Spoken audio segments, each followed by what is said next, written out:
ne laisse absolument plus la nation. Ça veut dire que le Sénégal est dans une crise très profonde. Quand on sort d'une élection qui s'est passée pas normalement ni correctement, mais au moins au lendemain de cette élection-là, il n'y a eu ni insurrection, ni occupation des rues.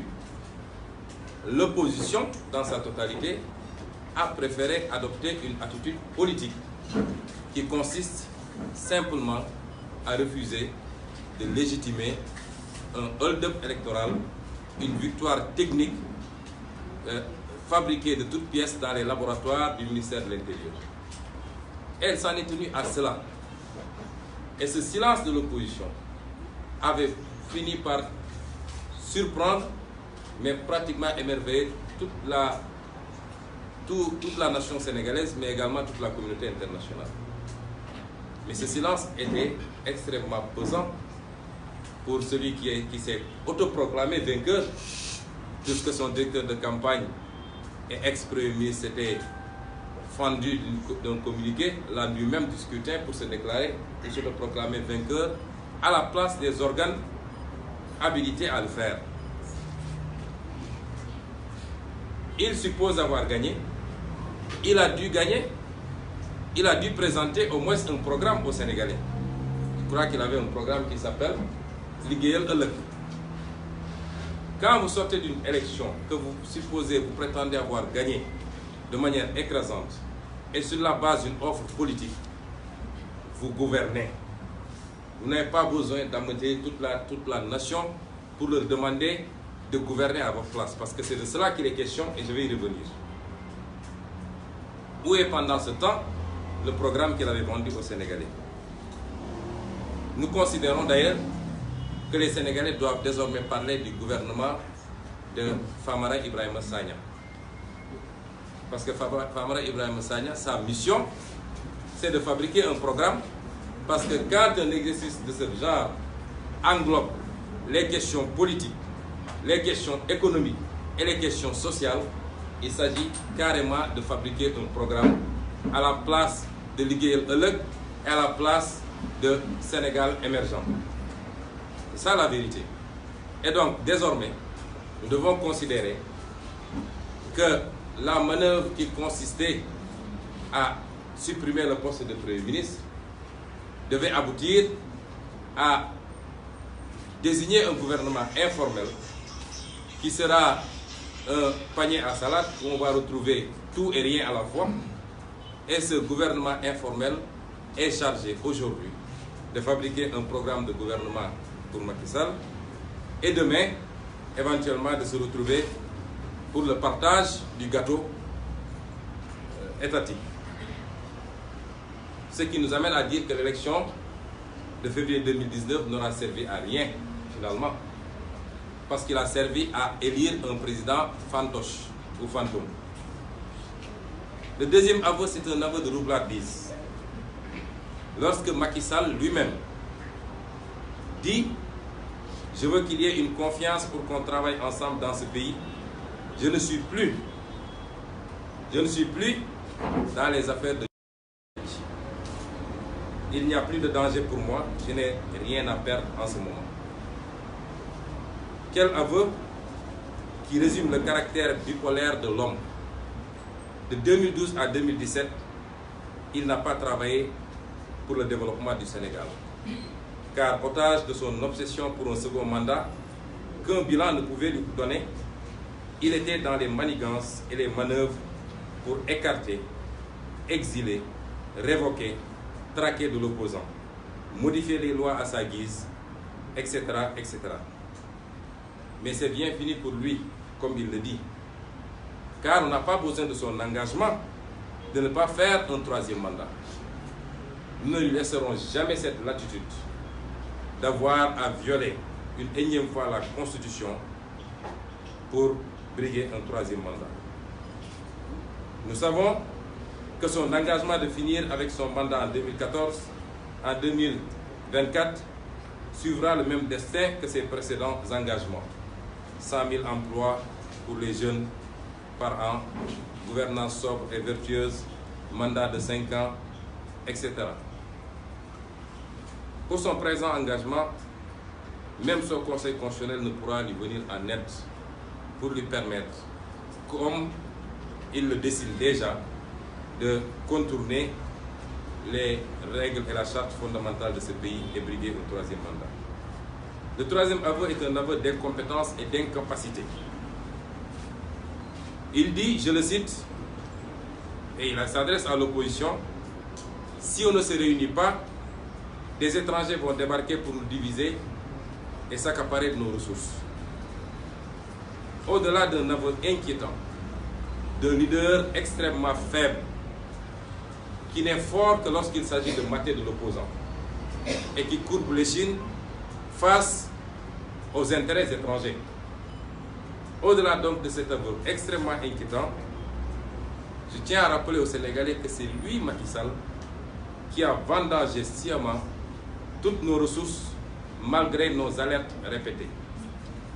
Il a sciemment signé des contrats qui étaient extrêmement désavantageux pour le Sénégal.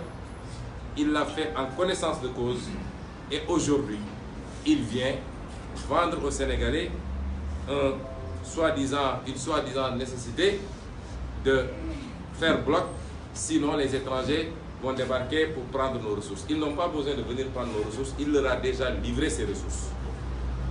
D'ailleurs, la seule chose que le peuple sénégalais doit lui rappeler et réclamer, c'est sa promesse électorale lors de la campagne de renégocier tous les contrats. Nous étions tous ici quand, lors de cette campagne de février 2019, Macky Sall s'est engagé à renégocier les contrats. Nous savons pertinemment qu'il n'en a pas le courage.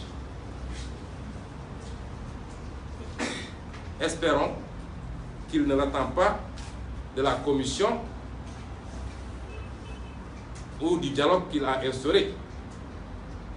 C'est lui qui a pris l'engagement de renégocier ces contrats, qu'il avait sciemment signé, qu'il ait le courage de le faire, et je ne vois pas comment une commission qui n'a pas été élue par les Sénégalais peut procéder à la renégociation de ces contrats. Voilà un homme qui n'a pas le courage de ses responsabilités et qui se défausse sous prétexte de la nécessité de dialoguer, qui se défausse sur une commission où on retrouve tout et rien et qui doit être compétent en toute matière. Le 4e élément, c'est le manque de sincérité de Macky Sall. Voilà un homme qui sera à l'élection présidentielle sans présenter dans son programme politique un projet institutionnel. Après le référendum constitutionnel de 2016, sur ces 15 mesures, après avoir imposé de manière personnelle et unilatérale une réforme de la loi électorale pour instaurer son parrainage, après aussi son passage en force électorale, il décide d'une réforme constitutionnelle qui voit 22 articles de la Constitution être modifiés et avalisés par sa majorité mécanique parlementaire, sans concertation et sans que personne ait pu venir. Pour un homme de dialogue, il avait catégoriquement et systématiquement refusé de nommer une personnalité neutre pour l'organisation d'élections démocratiques et transparentes au Sénégal. Nous apportons tous de son Doumakodef, nous lui réitérons Yahaï. D'où nous dialoguer. Ce n'est pas la peine d'envoyer tous les émissaires du monde. Nous ne sommes pas intéressés par son dialogue. Pour un homme de dialogue, rappelez-vous qu'il avait péremptoirement décidé, le 1er mai, de rompre avec la tradition sociale de concertation en assénant qu'aucune augmentation de salaire ne serait acceptable pour les travailleurs. Jusqu'à preuve contraire, la parole de Macky Sall ne vaut pas un copec. Rappelez-vous de l'engagement solennel de réduire son mandat de 7 à 5 ans. C'est son premier et son deuxième bluff nationaux, parce que le dialogue, on en est au 3e ou au 4e essai, avec les dialogues mornais de 2016 et de 2018. La trahison contre les conclusions des assises nationales et de la Commission nationale de réforme des institutions. Et je suis ébahi de voir des acteurs qui se disent des assises nationales se bousculer au portillon du palais pour aller assister à un dialogue. Qu'est-ce qu'on peut dire dans ce dialogue qu'on a déjà dit dans les assises nationales? Qu'est-ce qu'on peut dire aujourd'hui dans ce dialogue qui n'était dit dans les assises nationales, qui s'était engagé à appliquer lui, Macky Sall? On est en train de s'amuser avec le peuple sénégalais. On va perdre du temps. On va mettre de l'argent pour satisfaire les desiderata et le projet funeste de l'homme. La Commission nationale de réforme foncière, qui avait déposé ses conclusions, il a mis le coup là-dessus. Les grands messes des assises de l'éducation et de l'administration, on se rappelle, inauguré en grande pompe, il y avait des affiches partout, on va réformer l'administration. On avait mobilisé toute la fonction publique à Diamniadio pendant 4 ou 5 jours. Aujourd'hui, rien. La décision unilatérale de report des élections locales, j'en ai déjà parlé. Alors, comment donner, la liste n'est pas exhaustive, hein, mais comment donner du crédit à cet homme? Vous savez, quand vous avez dans votre propre famille un enfant habitué à raconter des choses, à dire des choses qui ne sont pas conformes à la vérité, est-ce qu'il se lève un beau jour pour vous dire « Papa, maintenant j'ai changé ». Vous n'allez pas y croire tout de suite. Il faut le mettre à l'épreuve au moins.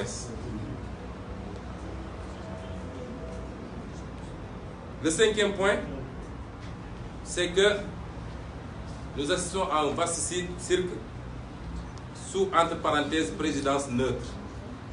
Je n'ai rien contre ceux qui ont été désignés. Je ne considère pas qu'ils soient si neutres que ça. Mais où étaient-ils, ces personnalités crédibles, pendant 7 ans que Macky Sall foulait du pied les règles fondamentales et sacrées de notre consensus national? On n'en a jamais entendu un seul, ne serait-ce que faire une tribune pour rappeler à l'ordre par rapport à ces dérives. Ils étaient où quand, par manque de patriotisme, le même Macky Sall livrait notre économie aux intérêts étrangers et vendangeait nos ressources naturelles dans une gestion nébuleuse et clientéliste? Osent-ils seulement parler à leurs commanditaires des criminels économiques et financiers qu'ils protègent et même encouragent par des nominations? On ne parle pas de la gouvernance dans ce fameux dialogue. La corruption endémique. Tous ces criminels à col blanc qui ont pillé la poste, qui ont pillé le coude, qui ont pillé la direction générale des impôts et domaines, qui ont pillé le port autonome et qui aujourd'hui sont protégés par ce Macky Sall, qu'il promeut même quelquefois dans des postes de ministre ou de directeur général. Est-ce qu'ils oseraient aller lui parler de ces questions alors qu'ils ont été épinglés par des rapports des corps de contrôle? Le 6e point, c'est que ce dialogue, en réalité, cache des objectifs inavoués. Le premier objectif, c'est que ce dialogue est une manœuvre pour se décharger de la situation catastrophique du pays. Il cacherait la réalité des finances publiques, avec un gap budgétaire à ce jour de plus de 100 milliards, et qui, s'il n'est résorbé, se portera d'ici la fin de l'année à 345 milliards. La situation du pays est dramatique. Je ne veux pas inquiéter outre mesure, mais les Sénégalais doivent s'attendre à souffrir ces 5 prochaines années. Parce que les choix à la base ont été mauvais et Macky Sall a atteint ses limites. C'est pourquoi il veut se défausser sur un prétendu dialogue et demander à d'autres acteurs d'endosser et d'assumer à sa place. Il est clair d'ailleurs qu'à ce jour, l'État n'a pas les ressources nécessaires pour organiser les élections locales à la date du 1er décembre 2019. C'est ça qu'ils veulent cacher. Et nous constatons tous que beaucoup de ces projets, à coups de milliards, crevant le plafond de l'endettement et frappés du gigantisme maladif de l'homme, mais surtout inutiles, sont à l'arrêt. Vous savez, il y a 7 mois de cela, quand je vous disais que l'inauguration du TER, c'était de la poudre aux yeux, et que je le défiais de faire un aller-retour, s'il part à Diamniadio qu'il revienne avec le TER, on avait crié aux oiseaux de mauvais augure. Où est-ce qu'on en est avec le TER? J'avais dit que le TER ne circulera pas avant le mois de juin. On est au mois de juin et le TER ne circulera pas. Voilà la gouvernance de Macky Sall. Et pendant ce temps, aucune mesure allant dans le sens de soulager les cris de détresse des populations n'ont été prises. Combien de morts devrions-nous enterrer avant d'espérer une attention du dépositaire des pouvoirs? L'arsenal, les moyens colossaux qu'il a investis dans l'arsenal de répression pour parer à toute manifestation de l'opposition. S'il avait dépensé le tiers pour sécuriser les Sénégalais, on n'en serait pas à cette situation d'insécurité devenue pratiquement endémique. Combien d'entreprises devront fermer? Combien de jeunes devront se jeter dans les bras de l'océan? Combien de femmes agressées? Combien de détournements opérés? Combien, la liste peut être longue. Ce n'est pas moi qui vais apprendre aux Sénégalais, parce que c'est eux, ils souffrent dans le chair, ils n'ont pas besoin qu'on leur cite une liste exhaustive.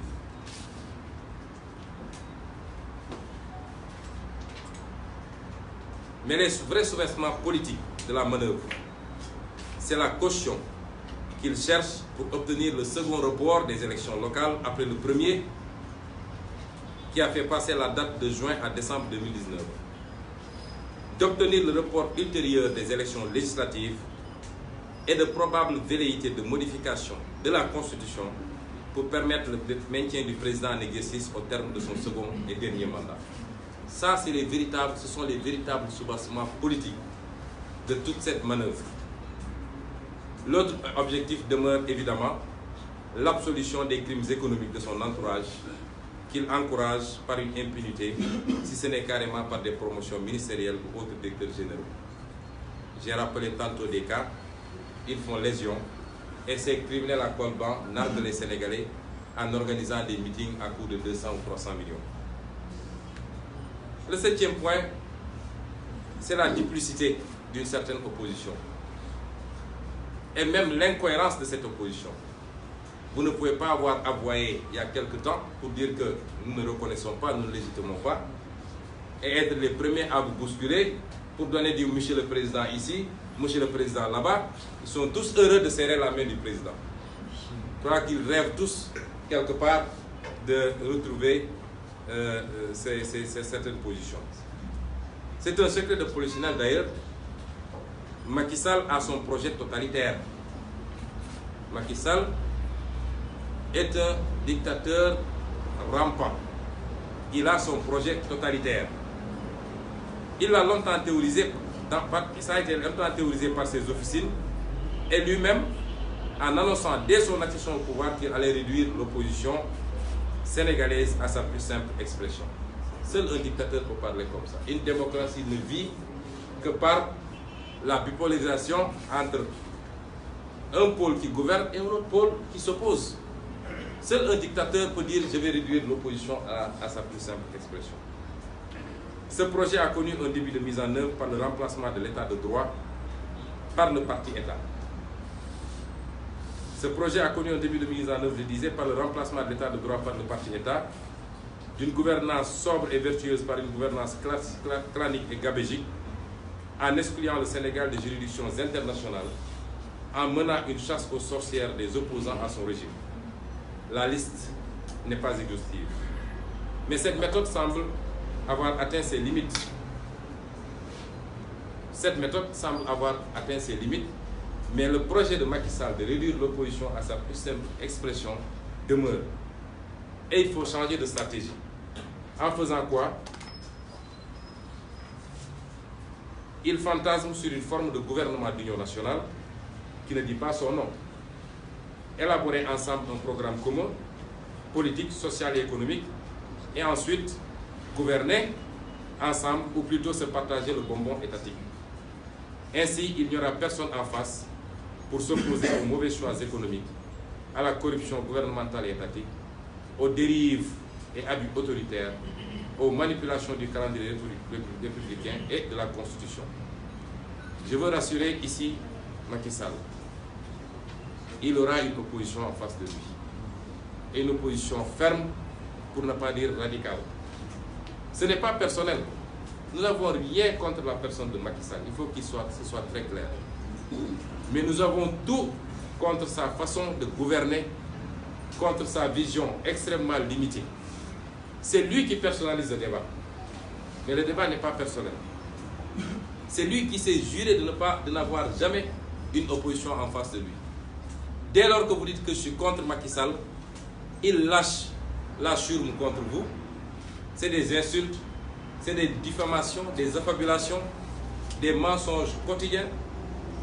C'est une traque permanente, l'instrumentalisation de la justice. Mais cela ne se verra pas d'une opposition, il aura en face de lui une opposition. Le pouvoir n'est pas éternel, aucun pouvoir ne l'est. Demandez à Omar el-Béchir, quand vous allez dans nos mosquées, nos imams vous parlent de Aïna Firaoun, Aïna Haroun. C'est trop loin.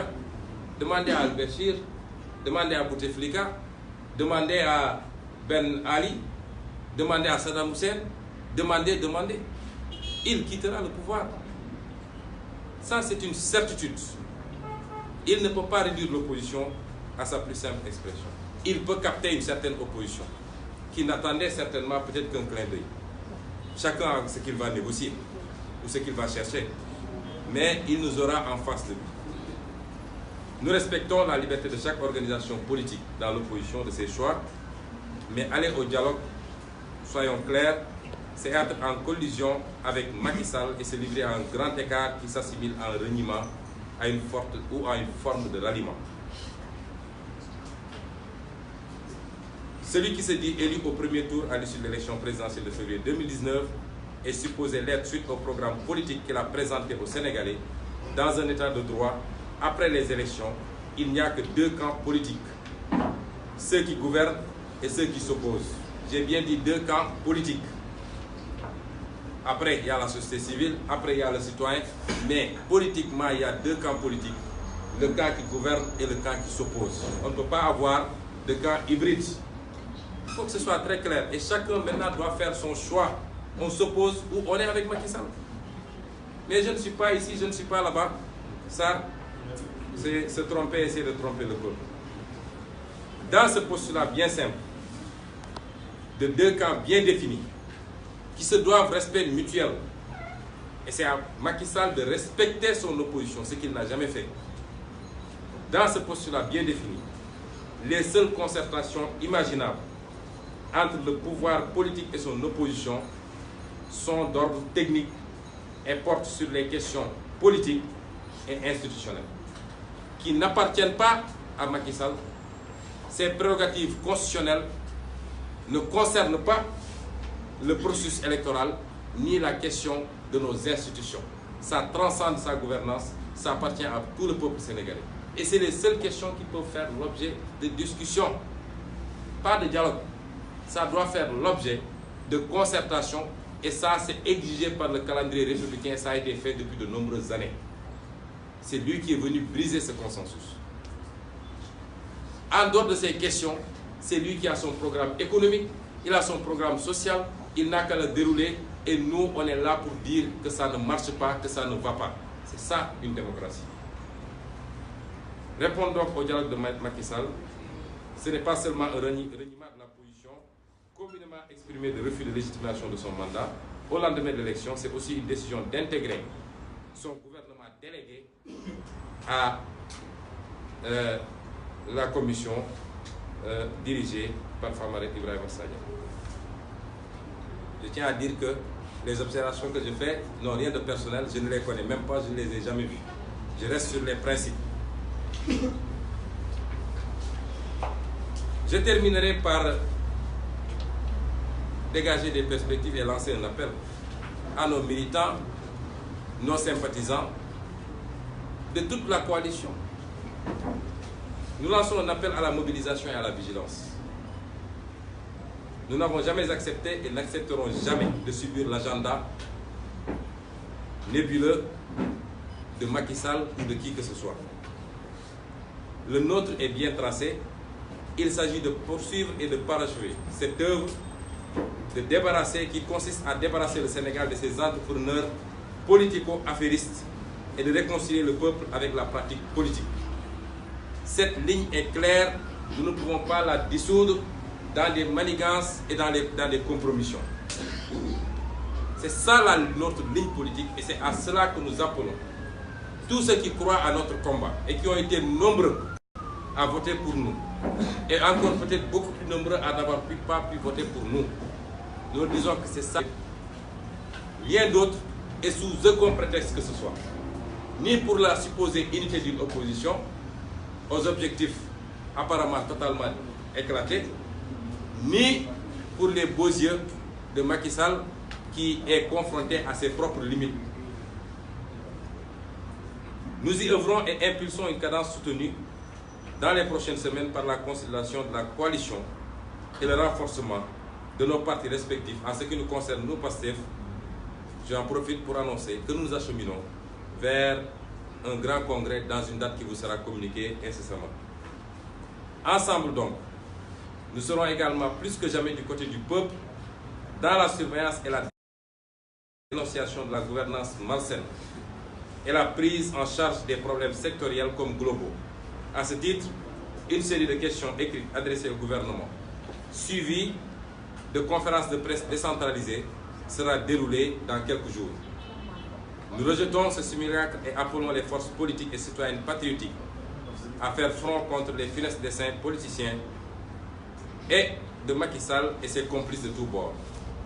À la place, je l'ai dit dans le titre, nous proposons un dialogue avec le peuple. Nous proposons un dialogue franc, profond, sincère, un échange mutuellement enrichissant avec ce peuple. Nous avons proposé un programme lors de cette campagne. Tous les spécialistes, tous les observateurs qui ont lu les programmes s'accordent que nous avions proposé le meilleur programme pour le Sénégal. Et c'est dommage parce qu'on va perdre encore 5 ans à patauger. Nous avions toujours dit qu'il y a le temps de l'opposition ferme et le temps des propositions. Nous allons renouer contact avec ces populations, dans tout le Sénégal et dans la diaspora, pour des échanges féconds, pour un dialogue où nous apporterons ce que nous avons. Peut-être que lors de la campagne, nous n'avons pas suffisamment pu partager ce programme, mais où nous prendrons de ces populations également les préoccupations, que nous poserons de la manière la plus ferme, que ça plaise ou que ça ne plaise pas. Nous appelons surtout la jeunesse sénégalaise à refuser qu'une énième fois, les mêmes acteurs ne complotent contre elle dans un sempiternel exercice de partage du gâteau étatique. Nous l'appelons à se tenir prête à engager l'inéluctable bataille pour parachever la mise hors circuit de ce système mafieux. Je vous remercie.